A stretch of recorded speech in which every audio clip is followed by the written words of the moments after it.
Lionel Messi যখন অস্ট্রিয়ার বিপক্ষে প্রথম গোল করে বিশ্বকাপের ইতিহাসে এককভাবে সর্বোচ্চ গোলদাতা হন, তখন হয়তো একটা জিনিস বাদ পড়ে গেছে অনেক দর্শকের চোখ থেকে।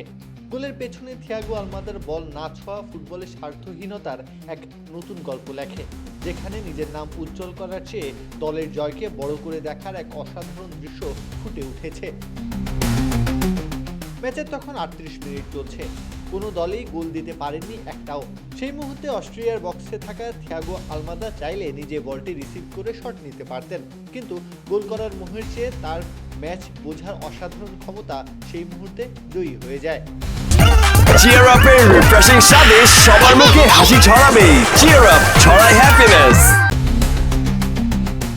আলমাদার সেকেন্ডের ভগ্নাংশে বুঝতে পেরেছিলেন যে তার চেয়ে অনেক ভালো পজিশনে দাঁড়িয়ে আছেন মেসি, আর ঠিক এই ঠান্ডা মাথার নিখুঁত সিদ্ধান্ত থেকেই তিনি আলতো করে বলটি ছেড়ে দেন স্পর্শ না করেই, যেখান থেকে মেসি ফিনিশিংয়ে পেয়ে যায় চমৎকার এক লিড। ফুটবল কোনো একক মানুষের যুদ্ধ নয়, এ এক নিখুঁত দলগত খেলা। মাঠে সবসময় নিজেকে প্রমাণ করার অন্ধ তাগিদ থাকার চেয়ে কখনো কখনো দলের বৃহত্তর স্বার্থকে অগ্রাধিকার দেওয়াটাই যে কোনো খেলোয়াড়ের জন্য সবচেয়ে বড় অবদান হতে পারে।